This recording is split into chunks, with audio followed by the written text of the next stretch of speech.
नमस्ते साथियों, मैं राकेश कुमार मौर्य। आपका मेरे चैनल आर के जियो वर्ल्ड 0.2 में आपका स्वागत है। मैंने आपसे वादा किया था कि हम आपके लिए प्रतिदिन 15 प्रश्नों का टेस्ट सीरीज मेखला आपके सामने लाएंगे।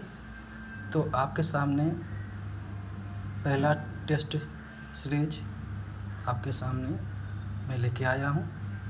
तो सीरीज का जो पहला टेस्ट सीरीज का पहला जो प्रश्न है, निम्नलिखित में से किस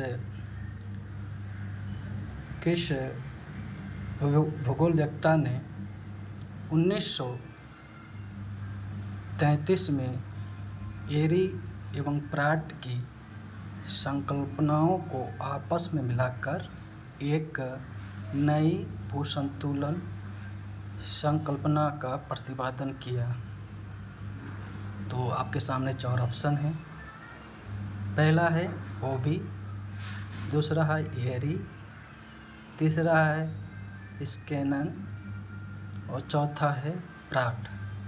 तो आप इन 4 विकल्पों में से सही उत्तर का चयन कर लीजिए। जो सही उत्तर है वह है सी, स्कैनन। स्कैनन ने एरी और प्राट की संकल्पनाओं को आपस में मिलाकर 1933 में एक नया भूसंतुलन संकल्पना दिया, जो आगे चलकर इस सिद्धांत में नए मील का साबित हुआ। दूसरा प्रश्न है, निम्नलिखित में से किसे भूकंप रहित क्षेत्र भी कहते हैं?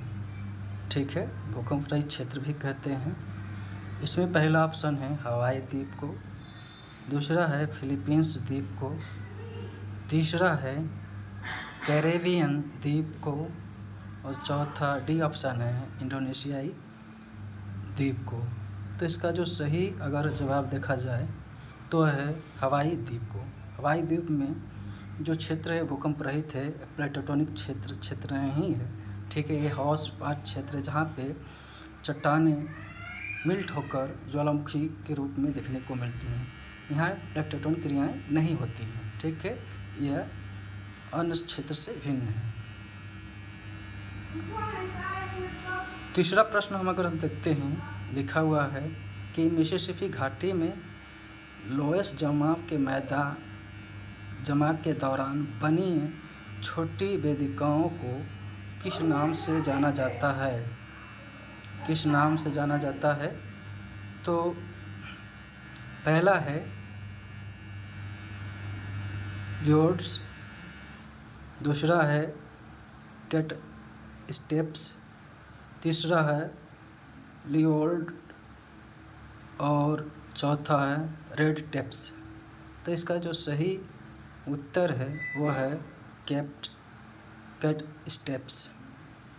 वही अगर हम चौथा प्रश्न देखें तो चौथा प्रश्न में लिखा गया है, जब भौगोलिक वातावरण का संपर्क मानव समुदाय से होता है तो वे उसी प्रकार परिवर्तनशील होने लगते हैं जिस प्रकार मानव जाति स्वयं परिवर्तनशील है।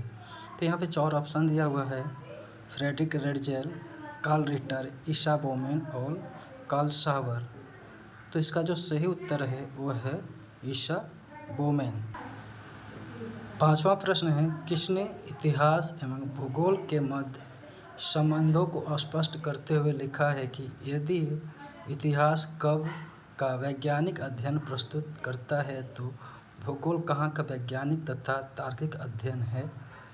यह कथन किसका है? तो अगर देखा जाए तो ऑप्शन दिया है 4, कार्ल रिटर, कार्ल सावर, हार्टसॉन और ब्लास।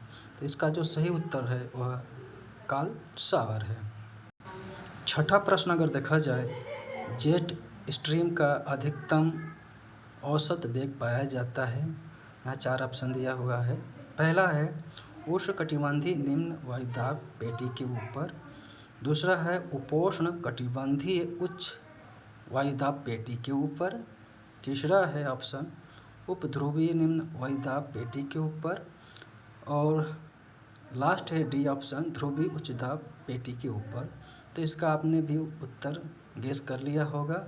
इसका जो सही उत्तर है वह भी उपोष्णकटिबंधीय उच्च दाब वायु पेटी के ऊपर। 7वां जो प्रश्न है अगर देखा जाए, योजना आयोग तथा राष्ट्रीय सुदूर संवेदन एजेंसी ने भारत को कितने कृषि जलवायु प्रदेशों में विभाजित किया है? तो यहाँ पे 4 ऑप्शन दिया हुआ है। पहला है 14, ऑप्शन बी में है 15, और ऑप्शन सी में है 16, और ऑप्शन डी में है 17। तो इसका जो सही ऑप्शन है वह है 15, ऑप्शन बी।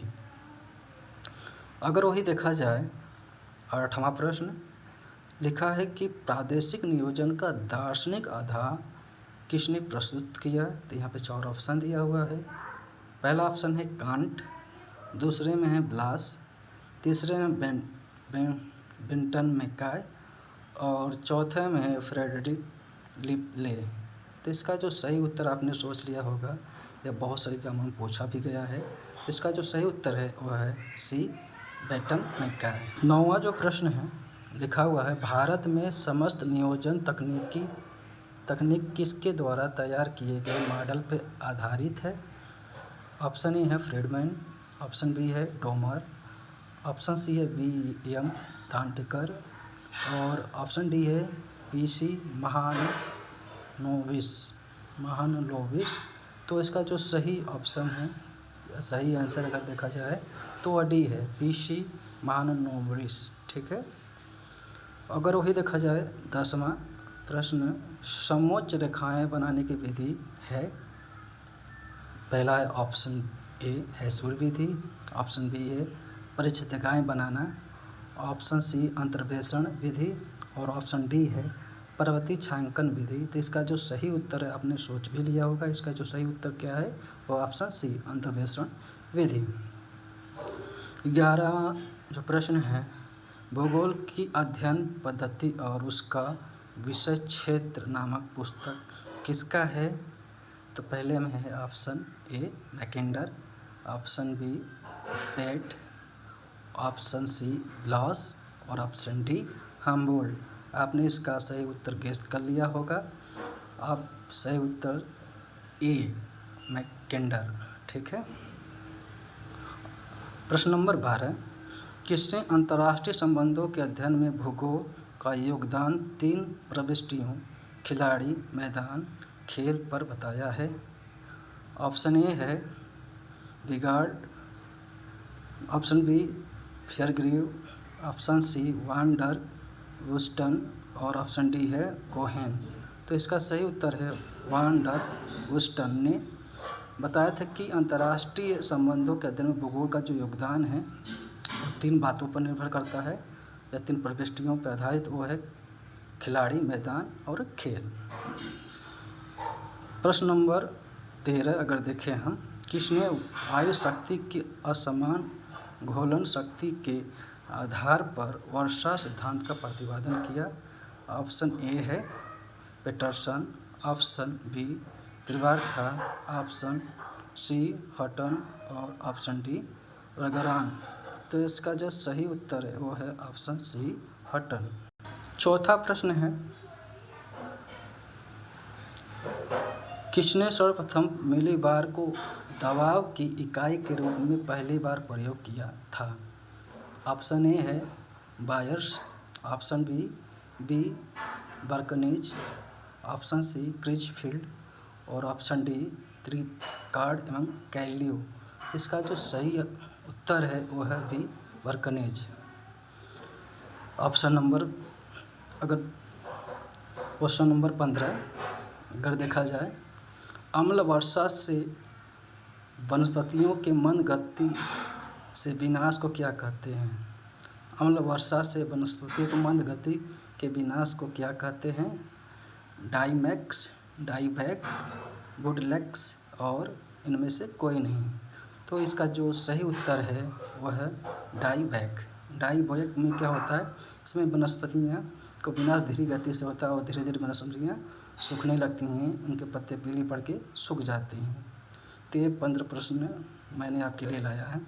जो बहुत ही बेहतरीन प्रश्न हैं, जो आए गए भी बहुत सारे, इसमें तो बहुत सारी परीक्षाओं में पूछ भी लिए गए हैं, और बहुत सारे ऐसे प्रश्न हैं जो कभी नहीं पूछा गया है मगर भविष्य में पूछे जाने की संभावनाएं हैं।